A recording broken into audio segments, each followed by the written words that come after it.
Hello friends, आपका स्वागत है मेरे चैनल लाइक स्टडी 09 पर, जिससे हो जाएगा आपको अपनी पढ़ाई से प्यार। चलिए शुरुआत करते हैं आज के टॉपिक से, जो है रिवॉल्ट ऑफ 1857, 1857 का विद्रोह। इसमें हम काफ़ी कुछ कवर कर चुके हैं, जैसे कि हमने बात की थी इसके जो है मीनिंग को समझने के लिए, रिवॉल्ट के मीनिंग को समझने के लिए, जहाँ हमने क्लियर कट देखा था कि भाई हमने दो लोगों की बात की थी, एक प्रोटेस्ट करने वाले और एक जो पावर में हैं।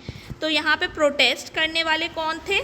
सिपाही थे, ऑर्डिनरी पीपल थे, रूलर थे, और जो बेसिकली पावर में थे वो ईस्ट इंडिया कंपनी थी।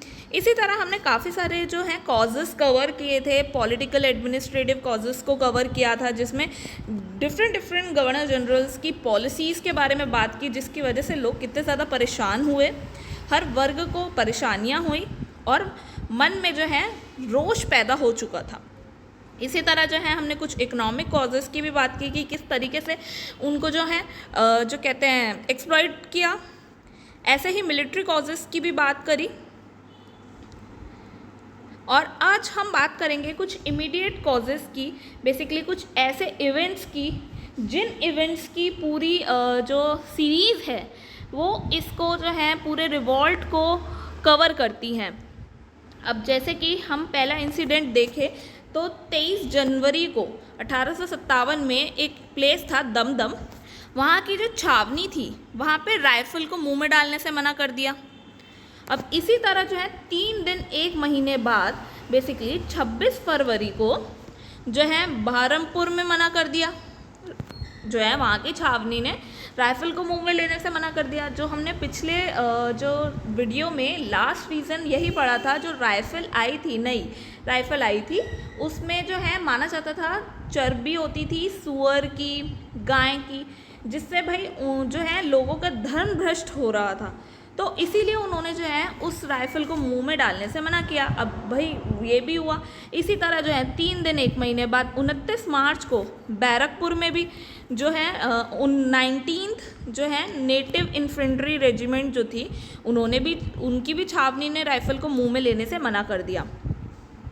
अब हुआ क्या, जो ये बैरकपुर की छावनी थी उसमें जो 34वीं रेजिमेंट थी, उसकी जो नेटिव इन्फेंट्री थी, उसमें एक व्यक्ति थे जो थे मंगल पांडे, एक ब्राह्मण सिपाही थे। अब ये जो रिवॉल्ट उन्होंने किया, बेसिकली विद्रोह किया, उस समय क्या हुआ, दो जो ब्रिटिश अधिकारी थे वो गोली से मारे गए, बेसिकली उन्हें मारा गया, जिनमें थे सार्जेंट ह्यूरन या ह्यूसन, ठीक है, और लेफ्टिनेंट बाग, और कोई बोलता है लेफ्टिनेंट बो। तो ये जो है मारे गए। अब ये तो जो है ये गोली से मारे गए और ये बाद में जो है तलवार से मारे गए।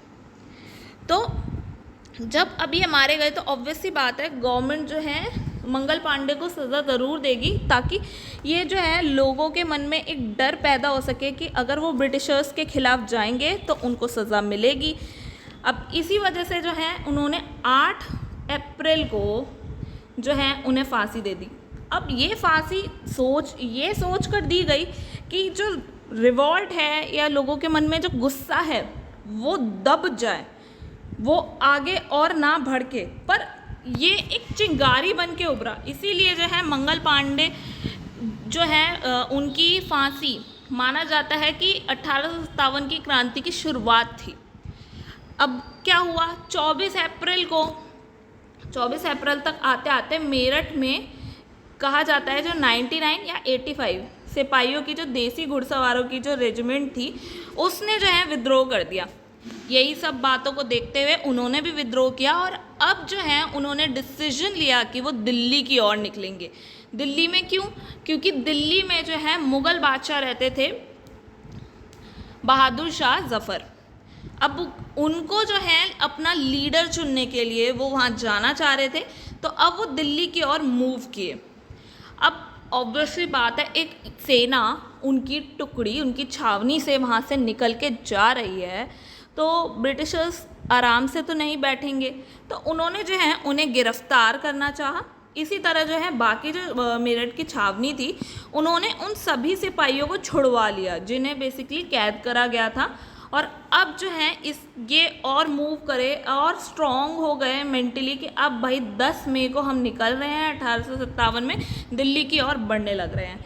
अब जो है स्ट्रेंथ बढ़ती जा रही थी, लोगों में गुस्सा बढ़ता जा रहा था और अब जो है ब्रिटिशर्स को डर लगने लगा था कि ये देखिए जो जनरल हेविट थे उनके पास में 22,000 की सेना थी, उसके बाद भी वो उन सबको रोक नहीं पाए। इतना ज़्यादा अब डर बनने लग गया था कि लोग यहाँ पे इकट्ठा हो रहे हैं। 11 मई तक वो दिल्ली पहुँच भी गए और उन्होंने पहुंचकर ही क्या किया, जो कर्नल रिप्ले थे वहाँ पे उन्हें मारकर वहाँ का जितना भी शास्त्रागार था उस पर अपना हमला कर लिया और उसे अपने अंडर कर लिया और जितने भी जो कनेक्टिविटी लाइंस थी उनको ख़त्म किया ताकि जो है ये खबर इतनी जल्दी ना पहुँच जाए कि वो जो है इन सबको जो है सप्रेस कर दें। इसीलिए उन्होंने जितनी भी कनेक्टिविटीज़ थी उनको ख़त्म किया और 12 मई तक आते आते वो बहादुर शाह जफ़र जो थे या बहादुर शाह सेकंड उनको सम्राट घोषित किया। सम्राट घोषित करने से मतलब क्या, वो पहले सम्राट नहीं थे, ऑब्वियस सी बात है, वो मुग़ल बादशाह थे, पर अब जो है उनको अपने इस विद्रोह का लीडर घोषित किया। और भाई इतनी बड़ी भीड़ एकदम से लाल किले में घुस के उन्हें फोर्स करेगी कि नहीं आपको हमारा लीडर बनना ही है, तो उनके पास भी कोई ऑप्शन नहीं था, उन्हें इनका लीडर बनना पड़ा। और जब वो अब लीडर बन गए तो उन्होंने जो है अपने सेनापति को बरेली से बाकायदा यहाँ दिल्ली बुलवाया, जो थे बख्त खां या बहादुर खान। कहीं आपको बख्त खां मिल जाएगा, कहीं आपको बहादुर खां मिल जाएगा। अब उनको बुलाया। अब जो है पूरी तरह से विद्रोह दिल्ली में शुरू हो चुका था। अब इसे दबाना ब्रिटिशर्स के लिए काफ़ी ज़्यादा ज़रूरी हो गया था कि अदरवाइज़ ये पूरे इंडिया में फैलने में देरी नहीं लगती। इसीलिए अंग्रेज़ों ने जो है अपनी सेना बुलवाई पंजाब से, पटियाला से, कश्मीर से, नाभा से, जिंद थे, इतने सारे एरियाज से अपनी काफ़ी सारी सेना को बुलाया और 6 दिन की घेराबंदी की। दिल्ली को 14 सितंबर तक सारी तरफ से घेराबंदी की। किसने घेराबंदी की? तो जो हेनरी बर्नार्ड थे और ब्रिगेडियर विल्सन, इन्होंने जो है यहाँ दिल्ली की घेराबंदी की। वहीं जो कश्मीरी गेट है, कश्मीरी गेट की जो घेराबंदी है वो निकलसन ने की। तो एट द एंड क्या होता है, जो लेफ्टिनेंट हेडसन थे और जॉन निकोलसन, वो जो है उन्होंने बहादुर शाह जफ़र और उनकी जो वाइफ थी जीनत महल को रंगून में निर्वासित कर दिया। जो 7 नवंबर 1862 में उनकी डेथ हो गई जब वो रंगून पहुँचे। कौन? बहादुर शाह जफ़र। पर उससे पहले जो है जब ये रिवॉल्ट हुआ तो जो जॉन निकोलसन थे वो इसी विद्रोह में तो जो है उनकी मृत्यु हो गई। बट जो हेडसन थे उन्होंने जो है उन्हीं के सामने उनके बच्चों को, जो है मिर्ज़ा मुग़ल और मिर्ज़ा अबू बकर, और उनका जो है पौत्र मिर्ज़ा ख्वाजा सुल्तान, इनको इनके सामने ही फांसी पे लटका दिया, उनकी हत्या कर दी और फिर जो है उनको जो है रंगून में निर्वासित किया गया। तो एक तरह से जो है यहाँ पे दिल्ली का जो रिवॉल्ट था उसको तो इन्होंने सप्रेस कर दिया, बट वो कहीं ना कहीं इसमें देरी कर गए और ये चिंगारी जो है अब धीरे धीरे दिल्ली ही तक ही नहीं और भी जगह फैलने लगी। अब ये जो है एक थोड़ा सा मैप के थ्रू हम समझे तो देखें भाई, लखनऊ से फिर कानपुर से चलते चलते कल्पी, ये इलाहाबाद, झांसी, ग्वालियर, आगरा, बीच में बुलंद ये इटावा हो गया। ये सारे एरियाज़ जो हैं भाई कवर होते गए, रिवॉल्ट फैलता गया। बीच में जो ये चंबल की घाटी आती है उस एरिया में जो है पूरा ब्रिटिश का एरिया बन गया था। अब हम बात करते हैं इसी तरह से अवध की जहाँ तक हमने पहले बात की थी, तो जो सब्सिडरी अलायंस है उसके अंदर जो है अवध को लाया गया था। पर जब 1856 आया उस समय पे अंग्रेज़ों ने कुशासन का आरोप लगाकर जो है उनसे शासन छीन लिया। उनसे कौन? वाजिद अली शाह। उनसे जो है शासन छीन लिया। अब शासन छीनने का क्या कारण था? एक्चुअल में क्या कुशासन था? तो ऐसा नहीं था, क्योंकि उनकी जो जनता थी वो खुद जो है अपने राजा से खुश थी। जब उन्हें ही कोई परेशानी नहीं है तो कुशासन कैसा। एक्चुअल में बात थी कि जो नील है और कपास है उसकी खेती के लिए ये एरिया जो है काफ़ी उपयुक्त था, अच्छा था, और ये जो हैं जो प्रोडक्ट्स हैं बाज़ार के विकास के लिए बहुत ज़्यादा ज़रूरी थे। इसीलिए जो है अंग्रेज़ों ने कुशासन का आरोप लगा के वाजिद अली शाह को जो है गद्दी से हटा दिया। पर जब वही बात करें वहाँ पे और विद्रोहियों ने जन्म लिया, जो लीडर थे जैसे मौलवी अहमदुल्ला शाह, वो वहाँ के लीडर थे। उन्होंने जो है फैज़ाबाद हो गया, लखनऊ हो गया, अवध हो गया, इन सब एरिया में जो है इस रिवॉल्ट को कहीं ना कहीं लीड किया और जो है स्प्रेड किया। उन्होंने यहाँ तक कि जो है अंग्रेज़ों के खिलाफ जिहाद के नारे भी लगाए, जिससे जो है उन्होंने लोगों को इकट्ठा किया। और जो ब्रिटिशर्स थे ना वो इतना ज़्यादा उनके जिहादी नारों से डर चुके थे कि उन्होंने अप्रॉक्सीमेटली 50,000 का जो है उन पे इनाम लगाया कि भाई बस कोई भी पकड़ के ला दो इन्हें, तुम पैसे ले जाओ हमसे। क्योंकि वो बहुत परेशान थे, जो वो उपदेश देते थे ना उनको उन्हें किसी भी हालत में रोकना था, क्योंकि वही हाल जो दिल्ली में हो रहा था अब वो यहाँ नहीं चाहते थे, पर होना तो वही था। 30 मई तक आते आते वहाँ के सिपाहियों ने विद्रोह शुरू कर दिया। अब वहीं जो है 4 जून आते ही जो लखनऊ की बेगम थी, बेगम हज़रत महल, अब किसकी बीवी थी? वाजिद अली शाह की। तो उनकी जो बीवी थी उन्होंने जो है इस विद्रोह करते हुए अपने अल्पवयस्क पुत्र ब्रिजेश कद्र को शासक घोषित कर दिया, जो कि उनके राइट्स में नहीं आता है, क्योंकि उनसे जो है उनका शासन छीन लिया गया है। पर फिर भी अब इस विद्रोह में शामिल होने के लिए उन्होंने जो है अपने पुत्र को शासक घोषित कर दिया। ऑब्वियस सी बात है भाई, एक जगह जहाँ 30 मई को सिपाहियों ने विद्रोह किया, वहीं 4 तारीख को लखनऊ की जो बेगम हज़रत महल है उन्होंने भी विद्रोह शुरू कर दिया।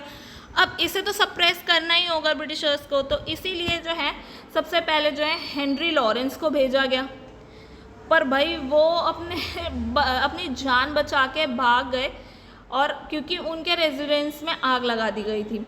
इसी तरह जो है उसके बाद भेजा गया ब्रिगेडियर इंग्लिश को।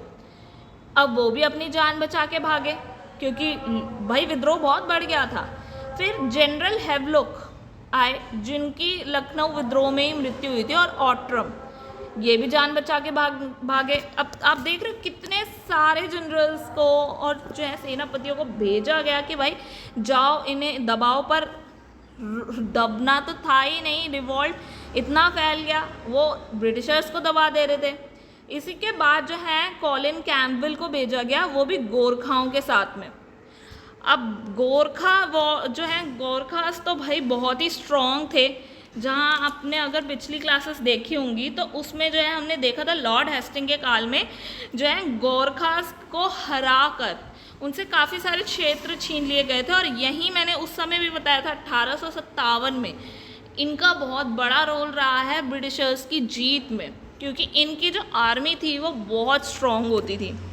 अब ऑब्वियसली बात है, जब ये आए तो यहाँ पर जो है जो लीड कर रहे थे भाई, अभी हमने बात की थी मौलवी अहमदुल्ला शाह, जो गोरिल्ला वॉरफेयर टेक्निक को बहुत अच्छे से यूज़ करते थे, जिसकी वजह से जो है वो काफ़ी लंबे समय तक टिके रहे। वहाँ के सिपाही और बेगम हज़रत महल, जो बेसिकली इस रिवॉल्ट में हारने के बाद नेपाल चली जाती हैं। तो अब जो ये रिवॉल्ट चलता रहता है, पर ओवरऑल जब जो है कॉलिन कैम्पबेल आते हैं, उनको जो है रोहेल जो है एक राजा जगन्नाथ सिंह थे, उन्होंने खबर दी कि भाई जो मौलवी अहमदुल्ला शाह है ना वो रोहेलखंड के पवाया में है।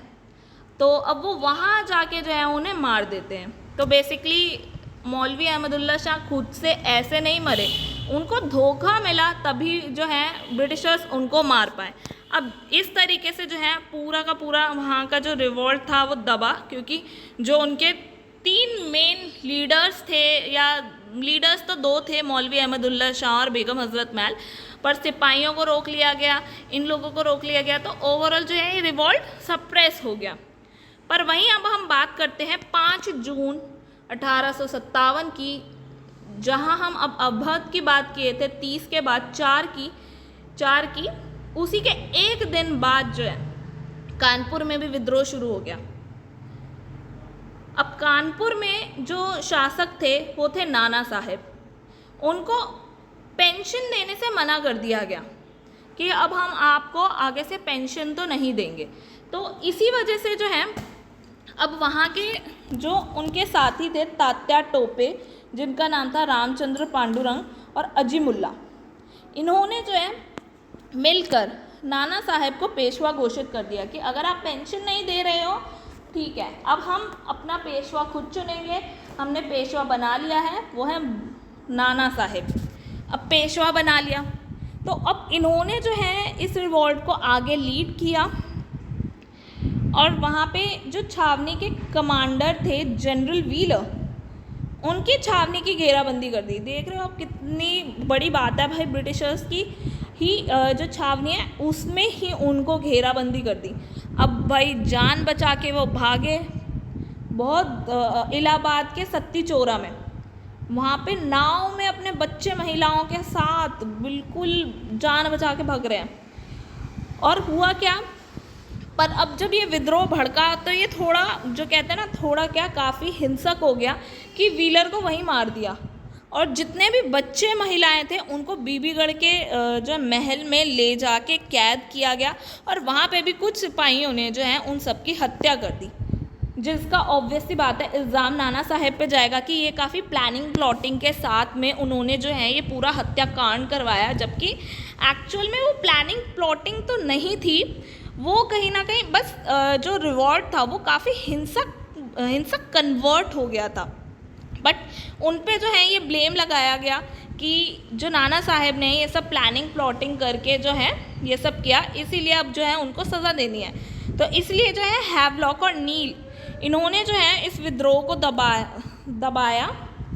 पर हुआ क्या, जब अब उन्होंने कानपुर तो रख लिया अपने पास में और इस विद्रोह को दबा दिया, पर ये दोबारा से उभरा 27 नवंबर 1857 को ये फिर से उभरा। क्यों? क्योंकि जो ग्वालियर की सेना थी उसने आकर फिर से जो है कानपुर को छीन लिया और 6 दिसंबर 1857 में जाके फाइनल जो है कानपुर पे अंग्रेज़ों का नियंत्रण आया और वहाँ पे जो है विद्रोह जो है पूरी तरह से दबा दिया गया। अब ये विद्रोह तो दबा दिया गया, तो ओवरऑल हुआ क्या, नाना साहेब का क्या हुआ, तात्या टोपे का क्या हुआ? तो नाना साहब जो थे वो नेपाल चले गए, जिस तरीके से बेगम हजरत महल चली गई थी, और तात्या टोपे जो थे वो आगे जाके झांसी की रानी की मदद करने के लिए वहाँ चले गए। पर ओवरऑल क्या होता है, जब हम बात करते हैं 1859 की, हम 57 की बात नहीं कर रहे हैं, उसके 2 साल बाद अप्रैल में जो मारवाड़ के एक राजा थे मान सिंह, उन्होंने जो है अंग्रेज़ों को खबर दे दी कि भाई ये यहाँ पर हैं, आप देख लो। तो फिर जाके 18 अप्रैल को 1859 में उनको फांसी दे दी गई। तो ओवरऑल फिर से जो है यहाँ पे हमारे ही इंडियंस ने उनको खबर दी और जो है उनको फांसी दिलवा दी। अब हम बात करते हैं झांसी के विद्रोह की। वहीं झांसी का विद्रोह भी 5 जून 1857 को शुरू होता है, जहाँ कानपुर का भी उसी समय शुरू होता है। अब अभी हमने बात करी थी कि भाई तात्या टोपे जो हैं झांसी गए थे, झांसी की रानी की मदद करने गए थे, तो ऐसा क्यों? भाई जो रानी लक्ष्मीबाई थी या मणिकर्णिका थी, उनका नाम मणिकर्णिका भी था, तो उनकी मदद की क्यों की? क्योंकि जो है ये जो कानपुर है वो उनका मायका था, इसीलिए दोनों जगह जो है रिवॉल्ट एक ही दिन शुरू होता है। जब शुरू होता है तो अंग्रेज़ों के खिलाफ विद्रोह शुरू करके वो खुद को शासिका घोषित करती हैं, जैसे हजरत महल ने जो है अपने बेटे को बिठाया, इसी तरह नाना साहेब ने खुद को जो है पेशवा घोषित करवाया। अब यहाँ पे कोई और तो नहीं था, तो उन्होंने खुद को ही शासिका घोषित कर दिया। तो जहाँ भाई इतना रिवॉल्ट चल रहा था, वहाँ भी उन्हें कानपुर को भी हैंडल करना था, जो सत्ती चौरा का इंसिडेंट हुआ था उसको भी कंट्रोल करना था, अवध में भी सिचुएशंस ख़राब चल रही थी। तो इसी तरह जो है इतना जो है 23 मार्च 1858 तक जो है वो अपना शासन चलाती रहती हैं। वहीं जो है सर ह्यूरोज फिर आकर जो है सेना लाते हैं, झांसी पहुंचते हैं और 8 दिन की घेराबंदी करते हैं। अब वो वहाँ से बचती हैं, बचकर जाती हैं ग्वालियर हेल्प के लिए कि भाई हमारी हेल्प करो, तो पर वहाँ के जो सिंधिया थे वो अंग्रेज़ों के साथ थे और वो जो है उनकी हेल्प नहीं करना चाहते थे। पर ग्वालियर की सेना जो है रानी का साथ देना चाहती थी, इसीलिए जो है ग्वालियर की सेना उनके पास जाती है और अपने राजा सिंधिया को धोखा देती है। और यहाँ जो हमने बात करी पूरा कानपुर वो फिर से जो है छीन लेते हैं, तो वो रानी लक्ष्मीबाई की लीडरशिप में जो है ग्वालियर से सेना जो है जाके कानपुर को छुड़वाती है और दोनों मिल के साथ में जो है रिवॉल्ट करते हैं, उनको जो है उनके शासन को दबाने की कोशिश करते हैं। ओवरऑल फिर बाद में आते हैं स्मिथ और सर ह्यूरोस, वहाँ की ग्वार्नी के जो छावनी के हेड थे, उन्होंने 17 जून 1858 को फाइनली जो है रानी की हत्या की। और वहीं जो सर हाई रोज थे, उन्होंने खुद कहा जितनी भी बड़ी सेना युद्ध में हो, इसमें जो इकलौती मर्द थी ना वो ये सोई हुई महिला थी, मतलब झांसी की रानी, उनमें इतना दम था। अब हम अगर बात करें आगे के एरियाज़ की, इलाहाबाद और बनारस के विद्रोह की, तो वो भी जून में ही हो रहा था, मतलब ऑलमोस्ट जो पूरा सीक्वेंस था इन्हीं महीनों में चल रहा था। तो उधर जो लीड कर रहे थे मौलवी लियाकत अली, और जो ब्रिटिशर्स में थे जो उन्हें रोकने आए थे वो थे कॉर्नेल नील। इसी तरह बरेली के विद्रोह की बात करें तो वहाँ पे जो है खान बहादुर खान, जो बाद में बच के नेपाल भागते हैं, और विंसेंट अय्यर और कैम्पबेल ने जो है उस रिवॉल्ट को सप्रेस किया। इसी तरह अगर हम बात करें बड़ौत परगना की, तो वहाँ पे जो लीडर थे वो थे शाहमल, वहाँ के जो फेमस लीडर थे शाहमल। उन्होंने जो है मुखियाओं को, काश्तकारों को, किसानों को, सबको रातों रात बातें कर करके इकट्ठा किया। इवन यहाँ तक कि जो है किसानों को खेत छुड़वाने के लिए महाजनों और व्यापारियों को उन्होंने पूरी तरह से लूटा, सरकारी इमारतों को ऊपर हमला करवाया, पक्की सड़कों को खुदवा डाला, संचार तंत्र तोड़ दिया, गुप्तचरों का नेटवर्क पूरा का पूरा हिला डाला, वो गुप्तचरों का नेटवर्क बना डाला और उनका जो संचार तंत्र है उसको पूरी तरह से हिला डाला। इतना काम जो है इन्होंने शाहमल ने किया और उनकी नाक में इतना दम किया, पर फिर भी जो है ओवरऑल जुलाई तक आते आते जो है इस युद्ध में वो जब मारे गए, तो ये जो रिवॉल्ट है ओवरऑल खुद से ही जो है वो दबता गया, ख़त्म होने लगा।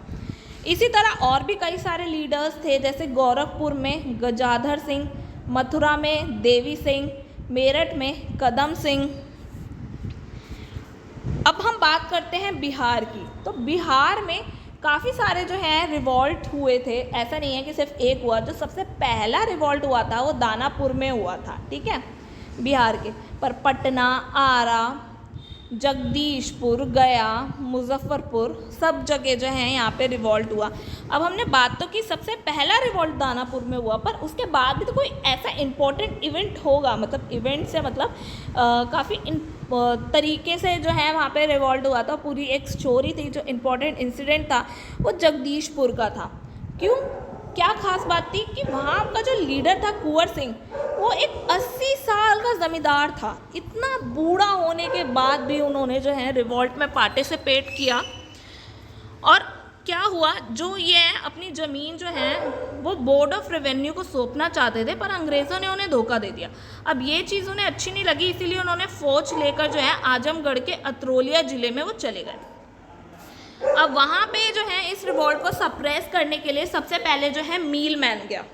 अब देखिए बहुत इंटरेस्टिंग है, मील मैन गया कुंवर सिंह को, पर कुंवर सिंह ने उन्हें हरा के भगा दिया।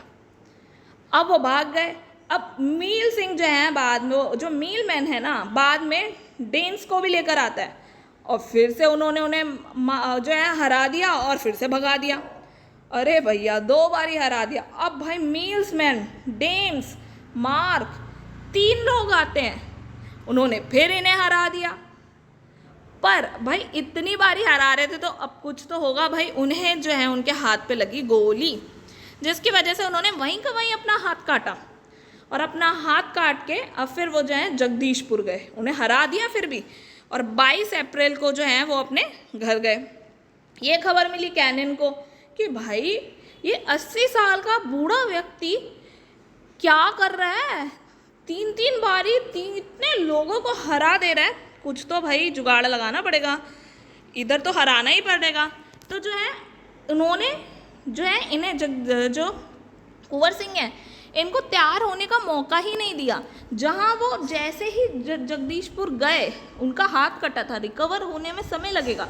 पर वहीं जो है 23 अप्रैल को उन्होंने ली ग्रेड और सिख सेना को भेजा, जहाँ जो कुंवर सिंह है उन पे हमला किया तो अंग्रेज़ों को उन्होंने फिर से हरा दिया, उनका हाथ कटा होने के बावजूद भी।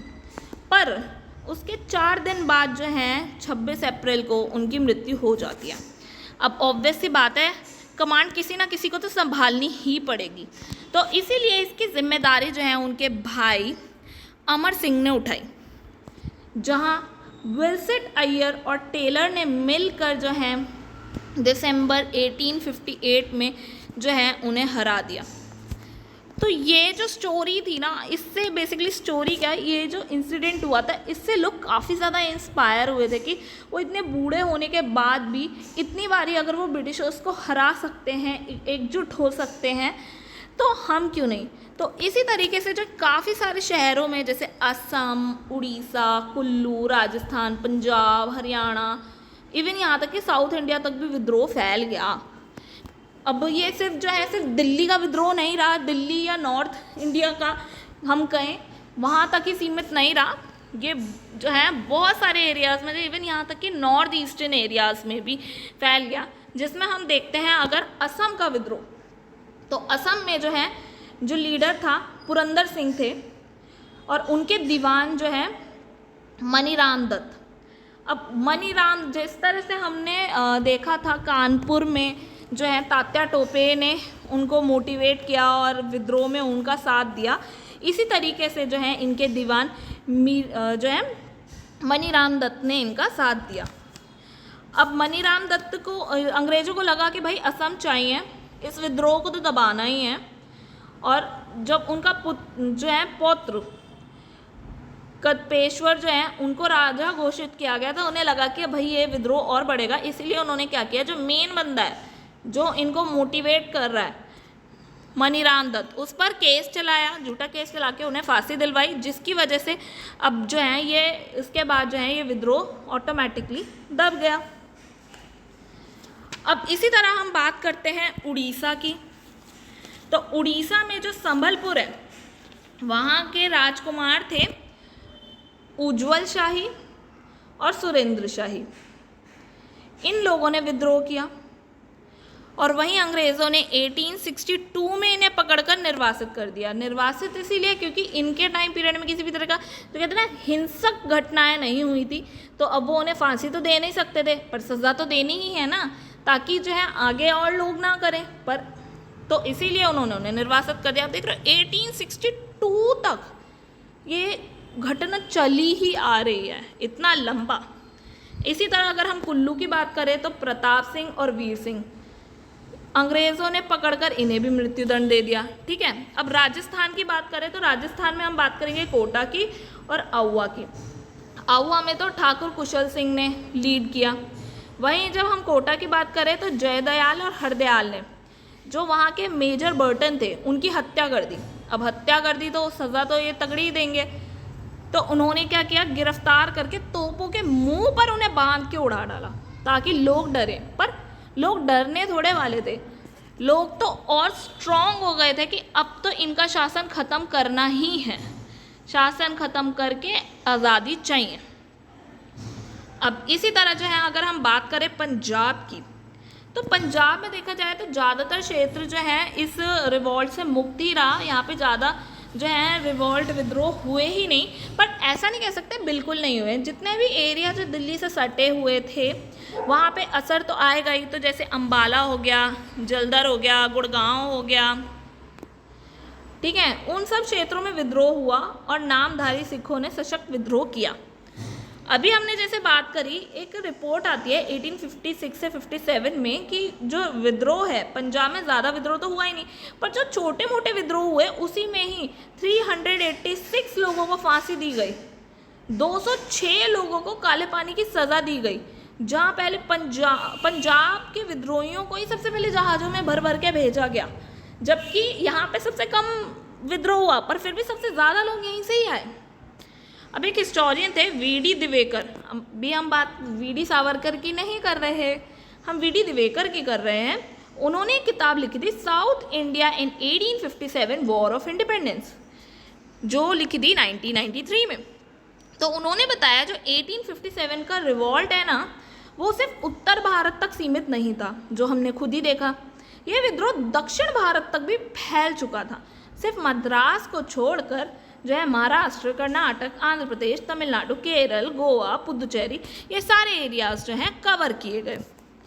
इस सब में भी जो है कहीं ना कहीं छोटे लेवल पे हो, बड़े लेवल पे हो, पर विद्रोह तो हुए ही थे। अब हम बात करते हैं महाराष्ट्र की। तो महाराष्ट्र में जो है रंगो बापूजी गुप्ते, उन्होंने 1804 में जो है वो वापस आए थे। वो बेसिकली लॉ की पढ़ाई की थी, तो वो वापस आए। तो सितारा के जो शासक थे राजा प्रताप सिंह, ये उनके वकील बन गए।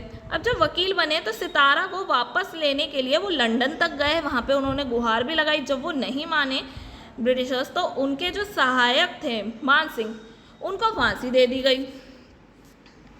तो अब क्या होना था भाई, ऑब्वियस सी बात है, विद्रोह होगा। 10 जून को जो है अपनी सेना बनाकर सतारा में विद्रोह शुरू करा, और वहीं जुलाई में जाकर जो है पड़रपुर तक ये विद्रोह को शुरू किया गया।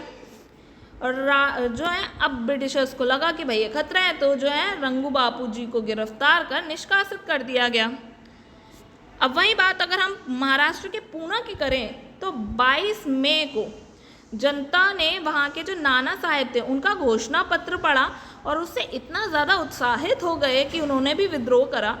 और जहाँ अंग्रेज़ों ने जो है जनता को मस्जिद मंदिर में दुआएं मांगने से भी रोक दिया बीच बीच में, तो वहाँ के जो लीडर थे मंगल और सैयद हुसैन, उन्होंने विद्रोह शुरू किया, और उसे ही जो है उन्होंने पकड़कर तोप के मुंह पे लगा के उन्हें भी उड़ा दिया। अब बात करते हैं हम हैदराबाद तेलंगाना की। वहाँ पे जो लीडर्स थे वो सोनाजी पंत या पांगे थे, या रंगा राव पंत या पांगे। आपको पंत भी मिल सकता है, पांगे भी मिल सकता है। उनको गिरफ्तार करके अंडमान भेजा गया। वहीं जब गोलकुंडा की बात करते हैं, तो चिता भूपति, सन्यासी भूपति, जो उनका भतीजा था, इन्होंने जो है रिवॉल्ट को लीड किया। अब हम बात करते हैं कर्नाटक की। कर्नाटक के बेंगलुरु की जो सबसे खास बात रही है कि इस विद्रोह में सबसे पहली बार जो है कृषकों ने विद्रोह शुरू किया। शुरुआत जो थी वो कृषकों ने की। ये एक ऐसा पहला विद्रोह था। अब हम बात करते हैं केरल की।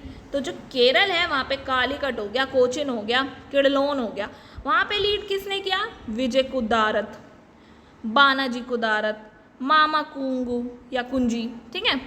ये सब जो है उनके भाषणों से मतलब वहाँ पे लोग जो हैं इतने उत्तेजित हो गए कि अंग्रेज़ों ने इन्हें 8 साल की जेल की सज़ा दी, क्योंकि कोई डेथ नहीं हुई है या किसी का मर्डर नहीं हुआ है कि वो इनको जो है काफ़ी स्ट्रिक्ट सज़ा दे सके। बट इनके भाषण ही इतने उत्तेजित थे कि लोग जो है इतना इम्प्रेस हो रहे थे। अब जैसे कि हमने देखा अभी ऊपर ही, नाना साहब के घोषणा पत्र से जो कानपुर में शुरू हुआ, वहाँ वो चिंगारी पूना तक आ गई। तो ये चिंगारी आगे भी तो फैलेगी ना। अगर ये सब लीडर्स जो हैं ये ऐसे भाषण देंगे तो ये चिंगारी और जगह भी तो फैलेगी। तो ये फैले उससे पहले ही उन्होंने जो है इनको पकड़ के 8 साल की जेल में डाल दिया। अब एक थे प्रोफेसर डेविड आर सेमली। उन्होंने ये बताया कि ये क्रांति जो है अब भाई नॉर्थ इंडिया में या सिर्फ साउथ इंडिया में ही नहीं, इवन नॉर्थ ईस्टर्न एरियाज़ भी कवर करती थी, जैसे असम, त्रिपुरा, मणिपुर, जिसमें हम असम की ऑलरेडी बात कर चुके हैं। हमने जो अभी पुरंदर सिंह की बात की थी, मनीराम दत्त, उनको जो है केस चला के फांसी दे दी गई, ये वही किस्सा है। अब बात आती है कि ये विद्रोह असफल क्यों हुआ, जहाँ जब ये इतना ज़्यादा फैला है, लोगों ने इसके जो है ब्रिटिशर्स के खिलाफ इतने बड़े बड़े एक्शंस लिए हैं जो अब तक नहीं लिए थे, तो क्या कमियां रह गई जो ये विद्रोह असफल हो गया? तो भाई एक तो ये असंगठित और सीमित था। अच्छे साधन और धनराशि की कमी थी, कमज़ोरी थी, टेक्नोलॉजी होनी थी। जहाँ भाई वो लोग राइफल्स यूज़ कर रहे हैं या भाला तलवार यूज़ कर रहे हैं, तो ऑब्वियस सी बात है, अगर वो हम जो है नंबर्स में बेशक ज़्यादा ही क्यों ना हो, पर राइफल ही जीतेगी ना, क्योंकि उसकी स्पीड तेज़ है। तो इसीलिए यहाँ पे टेक्नोलॉजी कह लो या रिसोर्सेज वाइज कह लो, धन वाइज कह लो, वो जो है कमज़ोरी यहाँ पर आ जाती थी। और सबसे बड़ी बात जो है, जो शिक्षित वर्ग था वो पूर्ण रूप से उदासीन था, न्यूट्रल था, वो इसमें शामिल नहीं था, जो कि आगे आने वाले जो मूवमेंट्स हैं उनमें हमें शिक्षित वर्ग पूरी तरह से शामिल दिखेगा। बट यहाँ पे शिक्षित वर्ग शामिल नहीं था। शायद अगर शिक्षित वर्ग होता और वो लीडरशिप करता तो काफ़ी बेहतर जो है कंडीशंस निकल कर आती। और एक सबसे बड़ी बात ये भी थी कि जो राष्ट्रीय भावना थी वो यहाँ थी ही नहीं, क्योंकि सब जो यहाँ पे पार्टिसिपेट कर रहे थे वो पर्टिकुलरली हम ये नहीं कह सकते कि हाँ आज़ाद होना चाहते थे और हम बहादुर शाह जफर को ही अपना जो है शासक घोषित करना चाहते थे। वो सबका अपना अपना कारण था, सबके अपने अपने फ़ायदे थे, सब अपने जो रियासतों को पाना चाहते थे या जो है टैक्सेस से फ्री होना चाहते थे। सबके लिए अपने अपने रीजंस थे, सिर्फ एक रीज़न, एक नेशन की भावना उस समय नहीं थी। और जितना भी ये सभी विद्रोह एक साथ नहीं हुए, अंग्रेज़ों को इन्हें संभालने का समय मिल गया। जैसे हमने देखा कानपुर में, झांसी में, अवध में, ये सब ना एकदम आसपास होने लगा, एक ही दिन के अंदर शुरू हुआ, एक दिन पहले शुरू हुआ। इसीलिए वो जो एरियाज थे ना उन्हें कवर करने में बहुत ज़्यादा मुश्किल हो रही थी। तभी झांसी की रानी 1 साल और जो है रूल कर गई। अगर भाई ये अलग अलग टाइम हुआ होता, या हमने देखे कितने सारे रिवोल्ट्स कितने कितने वक्त बाद शुरू हुए, वो औरों की स्टोरी से इंस्पायर हो रहे थे, अगर ये एकदम से उभर जाते ना तो वो सेना बहुत ही कम थी ब्रिटिशर्स के पास में और वो जो है सर्वाइव नहीं कर पाती। बट यही बात थी कि जब अलग अलग समय पे हो रहा है तो उनको समय मिल जा रहा था संभलने का, और इसी वजह से वो जो है जीत पा रहे थे। एक रीज़न ये भी था, जो कुछ भारतीय सेना या राजा या नेता थे वो जो है ब्रिटिशर्स की हेल्प कर रहे थे। जो सबसे बड़ा जो है कारण ये भी है, जैसे हमने देखा था तात्या टोपे को जो है एक मारवाड़ के राजा मान सिंह ने उनकी खबर दी और इसलिए उनको फांसी हो गई। इसी तरह जो है राजा जगन्नाथ के बारे में जब हमने पढ़ा तो राजा जगन्नाथ सिंह ने मौलवी अहमदुल्ला शाह को की खबर दी, जिसकी वजह से उनको मारा गया। ऐसे ही ग्वालियर में सिंधिया जो थे वो ब्रिटिशर्स के साथ थे, पर वो अलग बात है कि उनकी जो सेना थी वो झांसी की रानी का साथ दे रही थी।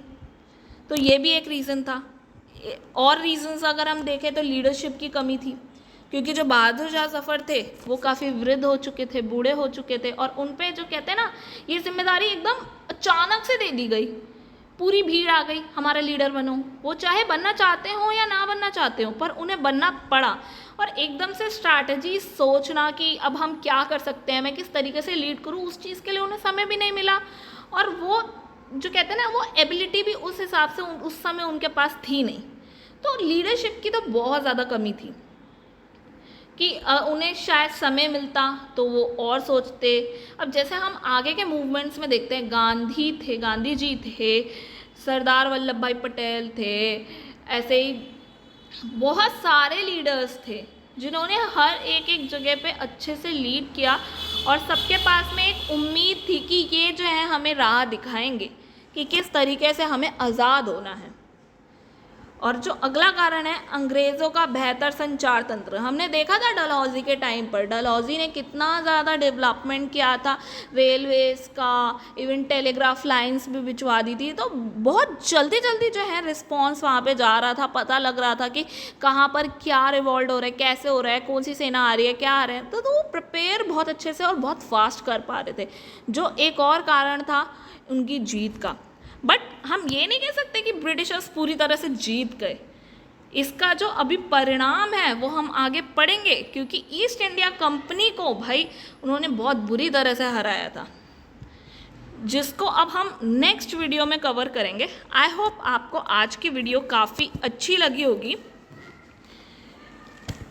Thank you for watching. अगर आपको ये वीडियो पसंद आए तो प्लीज़ लाइक, शेयर और सब्सक्राइब ज़रूर करें और नए अपडेट्स के लिए बेल आइकन को ज़रूर दबाएं। कमेंट्स में अपने फीडबैक, डाउट और सजेशन ज़रूर शेयर करें, जो कि मेरे लिए काफ़ी वैल्यूएबल है। मिलते हैं नेक्स्ट वीडियो में, तब तक के लिए गुड बाय।